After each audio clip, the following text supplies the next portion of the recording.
नमस्कार दोस्तों, दुनिया भर में चीन के एक आर्टिकल को लेकर खूब चर्चा हो रही है। यह आर्टिकल चीन की वेबसाइट सोहू पर 2013 में लिखा गया था। तो सवाल यह उठता है कि अब इस पर चर्चा क्यों हो रही है। देखिए, ऐसा है कि इस आर्टिकल में चीन का मास्टर प्लान है कि कैसे वो इस दुनिया पर धीरे धीरे कब्जा करने वाला है। यहां गाइस, इस आर्टिकल में कहा गया है कि चीन 2025 तक ताइवान पर कब्जा कर लेगा और ऐसा होते दिख भी रहा है। इसीलिए यह आर्टिकल फिर से चर्चा में आ गया है। चीन का यह प्लान सिर्फ ताइवान के कब्जे पर जाकर खत्म नहीं होगा, बल्कि इस आर्टिकल के मुताबिक चीन 2030 तक वियतनाम और फिलीपींस जैसे देशों को हराकर दक्षिण चीन सागर पर पूरी तरह से कब्जा जमा लेगा। फिर इसके बाद उसका सबसे बड़ा प्लान 2040 में पूरा होगा। यह प्लान भारत के अरुणाचल प्रदेश पर हमला करके उसे तिब्बत का हिस्सा बनाने का है। अब क्या है यह प्लान, क्या है चीन का मंसूबा और क्या अरुणाचल प्रदेश सच में खतरे में है, जानेंगे मेरे यानी कि अरविंद अरोड़ा के साथ डीप एनालिसिस विद ए2 में। तो चलिए सबसे पहले समझते हैं चीन का अरुणाचल प्लान।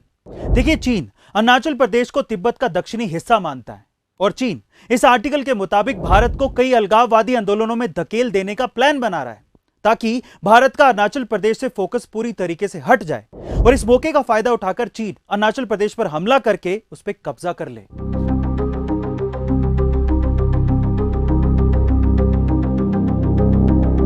अब अरुणाचल प्रदेश को लेकर चीन का दूसरा प्लान सुनिए।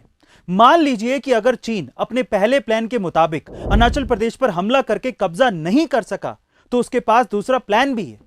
आर्टिकल के मुताबिक चीन पाकिस्तान को कश्मीर पर हमला करने को कहेगा और फिर खुद अरुणाचल प्रदेश पर हमला कर देगा।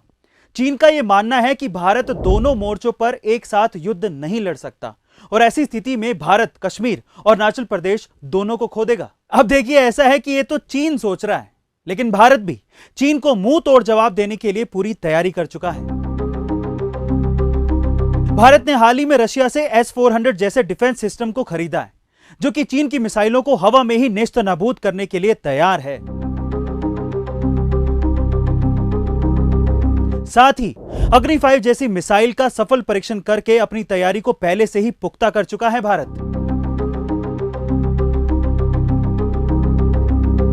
अगर चीन ने आंख उठाने की कोशिश की तो जवाबदेही भी चीन की ही होगी। गाइस, आपको क्या लगता है कि चीन अपने इरादों में कामयाब हो पाएगा? कमेंट सेक्शन में जरूर लिखिएगा और आगे कौन से टॉपिक्स पर आप मुझसे डीप एनालिसिस चाहते हैं, यह भी मुझे बताइएगा। मिलते हैं अगले डीप एनालिसिस में। Thank you so much.